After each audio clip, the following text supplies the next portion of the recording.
A'udzubillahi minasyaitonirrajim. Bismillahirrahmanirrahim. Alhamdulillahirabbil alamin. Allahumma sholli wa sallim ala sayyidina Muhammad wa ala alihi wa sahbihi wasallim.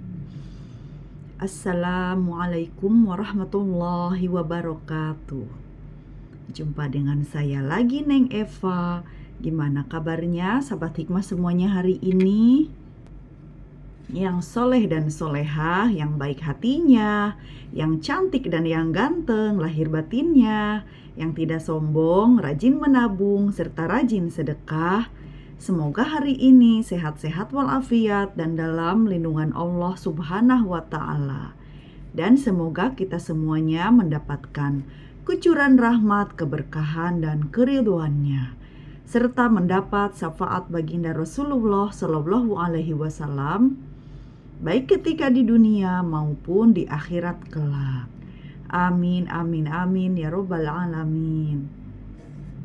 Baik sahabat hikmah semuanya, sebelumnya saya akan mengingatkan bahwa video ceramah YouTube ini dibuat untuk umum dan bagi siapa saja yang mau mengambil pelajaran, manfaat, serta hikmah di dalamnya, serta untuk pertumbuhan dan perkembangan jiwa kita setiap harinya.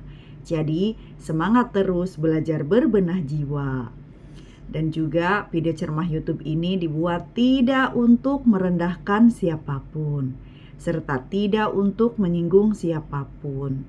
Justru sebaliknya, di sini kita belajar berbenah jiwa, belajar menata jiwa, belajar membeningkan hati dalam rangka ketauhidan menuju Allah Subhanahu wa Ta'ala. Jadi semangat terus belajar berbenah jiwa, belajar berjuang melawan hawa nafsu kita sendiri ya. Serta video ceramah YouTube ini dikhususkan bagi para salikin dan para murodin, yaitu orang-orang yang menapaki jalan ruhani menuju Allah Subhanahu wa Ta'ala, atau para pejalan ruhani atau para pejalan sufi.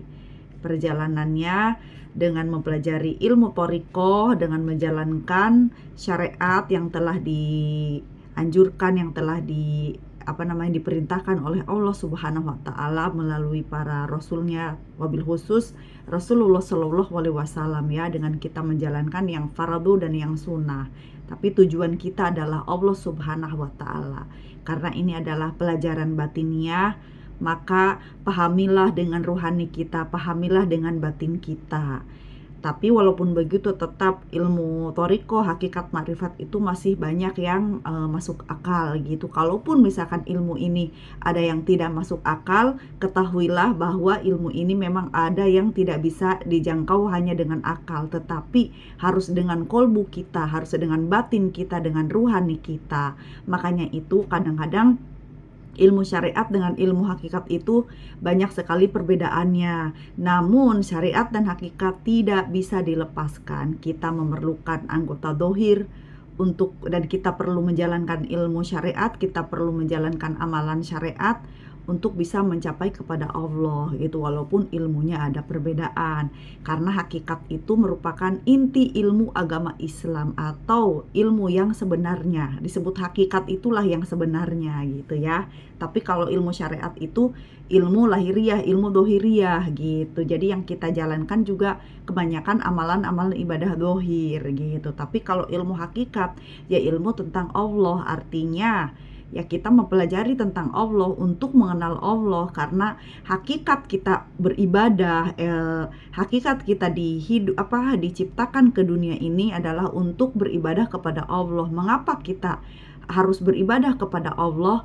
Untuk mengingat Allah. Kenapa kita harus mengingat Allah? Ya untuk mengenal Allah gitu maksudnya. Jadi ilmu itu tingkat-tingkatan ya, perlu difahami. Makanya dibutuhkan kecerdasan spiritual untuk memahami ilmu hakikat tersebut atau ilmu ma'rifat ya. Nah baik, kita lanjutkan pelajaran yang kemarin ya, Al-Hikam. Sekarang kajian ke-97. Bismillahirrahmanirrahim. Awalu wajibin alal insani ma'rifatun ilahi bistiqoni. Dan yang pertama wajib bagi manusia adalah mengenal Tuhannya dengan yakin. Bismillahirrahmanirrahim, kajian ke-97. Maksiat yang melahirkan kehinaan lebih baik daripada taat yang mengakibatkan kesombongan. Maksiat yang melahirkan kehinaan lebih baik daripada taat yang mengakibatkan kesombongan. Maksiat yang melahirkan rasa hina dan kekurangan lebih baik daripada ketaatan yang melahirkan rasa bangga dan kesombongan. Saya ulangi, maksiat yang melahirkan rasa hina dan kekurangan lebih baik daripada ketaatan yang melahirkan rasa bangga dan kesombongan. Ibnu Athaillah Al-Iskandari. Kemudian Syekh Abdullah Asyarqawi Al-Khalwati, seorang Grand Syekh di University Al-Azhar Kairo, menambahkan penjelasan. Tak ragu bahwa kehinaan dan kekurangan termasuk sifat-sifat ubudiyah atau kehambaan seorang manusia. Memiliki kedua sifat ini dapat mengantarkan seseorang ke hadirat ilahi. Sementara itu, sombong dan angkuh merupakan sifat-sifat rububiyahnya yang hanya layak dimiliki oleh Allah Subhanahu wa Ta'ala. Sifat rububiyah itu sifat ketuhanan, ya. Sifat ini dapat membuat seseorang rendah, hina, dan tidak diterima karena dia ibaratnya tuh mengambil haknya Allah, hak rububiyahnya. Harusnya kan yang sombong dan yang maha bangga itu kan Allah Subhanahu wa Ta'ala. Tetapi ini manusia yang harusnya menjadi hamba yang hina dan kurang dan ibaratnya penuh kelemahan, dia malah menjadi sombong. Nah, berarti kan itu kan hak rububiyahnya Allah yang dia anut ibaratnya, sehingga amalan-amalannya itu tidak diterima oleh Allah Subhanahu wa Ta'ala, ya. Abu Madian berkata, kekalahan seorang pemaksiat lebih baik daripada kemenangan seseorang yang taat. Maksudnya di sini seseorang yang taat itu ya yang taat yang sombong gitu. Sementara yang pemaksiat ini pemaksiat yang merasa dirinya sangat-sangat rendah di hadapan Allah gitu. Ibaratnya rumasa ya, kalau bahasa Sunda teh rumasa gitu.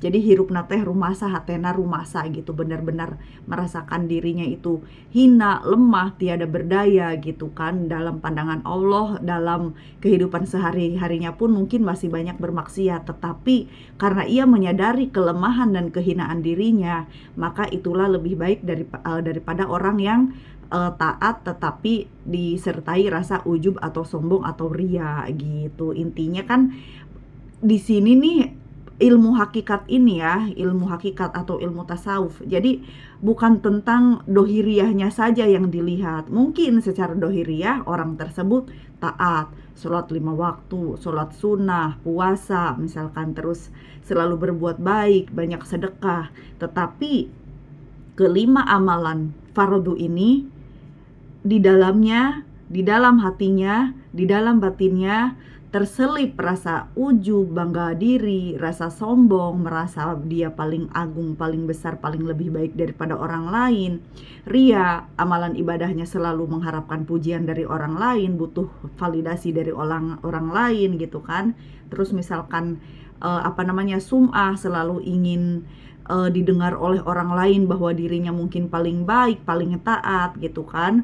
Terus tapi di dalam hatinya dia terselip rasa dengki kepada orang lain, nggak boleh ada orang yang lain lebih daripada dirinya. Nah berarti kan walaupun misalkan 5 ketaatan dohiriyah ini dia lakukan semuanya, tetapi di dalamnya juga ada 5 penyakit batin yang tidak dia bersihkan, maka ia terhijab dari Allah Subhanahu wa Ta'ala.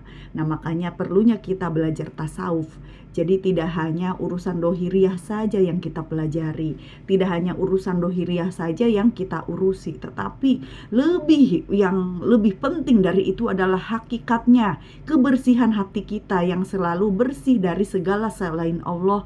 Itulah yang harus kita prioritaskan. Tetapi tetap ilmu syariat dan amalan ibadah syariat tetap kita kerjakan gitu ya. Jadi walaupun di sini maksiat yang melahirkan kehinaan lebih baik daripada taat yang mengakibatkan kesombongan, bukan berarti ini hati-hati ya, ada orang kadang-kadang yang punya penyakit malas atau nafsu malas beribadah. Mendengar pengajian ini akhirnya dia lebih memilih maksiat agar diterima Allah. Itu justru menggelincirkan orang tersebut menjadi seorang yang pendosa besar. Hati-hati juga ya. Jadi misalkan kata Neng Eva juga, maksiat yang melahirkan kehinaan bisa lebih baik daripada orang yang taat tapi sombong gitu kan. Akhirnya dia memilih maksiat, misalkan memilih jalan hidup yang berdosa biar diterima Allah sambil menghinakan diri tapi tetap berbuat dosa. Itu pun sama aja dengan menyepelekan atau meremehkan dosa kecil, sehingga dosa kecil itu bisa menjadi dosa besar. Maksudnya di sini kita tetap harus taat, kita tetap harus beramal soleh, kita tetap harus ibaratnya tuh takwa, soleh, arif, pokoknya semua kebaikan intinya taholi, tahali sampai tajali kita laksanakan semua. Tetapi penyakit batinnya itu juga perlu diperhatikan, perlu dibersihkan. Jadi taholinya itu disertakan juga ya, pembersihan penyakit batin dan dosa batinnya itu harus kita taubatkan gitu, sehingga amalan dohiriyah kita itu menjadi sempurna. Jadi batin dan lahirnya itu kita kerjakan semua ya. Jadi walaupun di sini ada kata-kata pemaksiat yang menghinakan diri, itu yang merasa hina dan kurang, lebih baik dalam pandangan Allah, bukan berarti kita meninggalkan ketaatan lalu memilih kemaksiatan. Tidak, itu artinya menyepelekan dosa. Itu sama aja dosanya paling besar kalau punya pemikiran seperti itu. Nah, makanya saya tambahkan penjelasan di sini ya. Jadi kalau hanya ngikutin dalam kitab ini kan ibaratnya perjudul-perjudul saja gitu kan, secara singkat, tapi tidak dijelaskan bagaimana kalau kita dari taat yang penuh kesombongan, akhirnya orang yang malas taat beralih ke maksiat. Nah, makanya saya tambahkan penjelasan. Jadi, kalaupun di sini judulnya maksiat melahirkan kehinaan lebih baik daripada taat yang mengakibatkan kesombongan, bukan berarti kita beralih dari taat kepada maksiat. Tetapi perbaiki ketaatan kita, bersihkan hati kita dari segala penyakit batin atau dosa batin, sehingga amalan ibadah kita, ketaatan kita bisa diterima oleh Allah Subhanahu wa Ta'ala. Begitu maksudnya. Dan yang pemaksiat ini pun kita doakan semoga menjadi orang yang berhijrah dari maksiat ke taat, namun tetap rendah hati, tetap merasa hina, merasa kurang dalam pandangan Allah, sehingga hijrahnya dari maksiat kepada ketaatan, taatnya itu diterima oleh Allah Subhanahu wa Ta'ala dengan mudah, karena orang tersebut mau berhijrah dari keburukan menuju kebaikan, dari kemaksiatan menuju ketaatan, dari kegelapan menuju terang benderang, dari sempit menuju kelapangan ya. Begitu maksudnya. Jadi kalau ngikutin di kitab ini memang mengikuti judul, jadinya penjelasannya pun sesuai judul, tapi jangan sampai kita tergelincir dan tertipu atau terpedaya dengan kata-kata hikmah yang kurang begitu ini mendukung kepada syariat gitu ya. Makanya hati-hati, perlu kecerdasan spiritual. Makanya keseimbangan kecerdasan spiritual dan intelektual itu harus seimbang, sehingga amalan dohir kita dan amalan batin kita menjadi sempurna. Walaupun manusia itu tidak ada yang sempurna, tetapi keimanan itu ada yang sempurna, yaitu derajat keimanan insan kamil mukamil. Makanya kita perlu perjalanan menuju Allah Subhanahu wa Ta'ala itu taholi, tahali sampai tajali. Taholi membersihkan diri dari segala dosa dohir, dosa batin, penyakit batin, dan tahali menghiasi diri dengan ibadah-ibadah lahir, ibadah-ibadah batin, dari segala kebaikan yang lainnya, hablum minallah wa hablum minanas, dan juga tajali, artinya kita sampai atau wusul atau mencapai maqam musyahadah, sehingga kita bisa ma'rifat billah, yaitu mengenal Allah, karena puncak ilmu tasawuf yaitu ma'rifat billah. Sehingga setelah ma'rifat billah kita teruskan perjalanan kita menuju Allah itu, karena ada namanya hijab itu 70 hijab gelap dan 70 hijab yang terang, harus kita singkapkan satu persatu. Walaupun sudah mencapai ma'rifat billah, ingat hijab itu akan selalu ada sampai kita menuju kepada derajat keimanan insan kamil mukamil. Nah, itu di atas ma'rifat billah lagi ya. Makanya keimanan itu ada yang sempurna, walaupun diri kita sebagai manusia tidak ada yang sempurna. Oke, wallahu alam bisawab. La haula wala quwata illa billahil aliyyil azim. Rabbana la tuzigh qulubana ba'da idh hadaitana wa hab lana min ladunka rahmah innaka antal wahhab. Walhamdulillahirabbil alamin. Allahumma sholli ala sayidina Muhammad wa ala ali sayidina Muhammad. Amin. Nah, cukup sekian dan semoga bisa difahami. Saya mohon maaf kalau ada kekurangan dan kesalahan dalam menyampaikannya. Saya hanya manusia biasa yang belajar dan terus belajar. Ambil baiknya dan buang buruknya, dan semoga bermanfaat. Minal aidin wal faidin, mohon maaf lahir dan batin. Wassalamualaikum warahmatullahi wabarakatuh. Orang baik pandai mengambil hikmah. Sehat lahir dan batin is the best always. Syukron jazilan.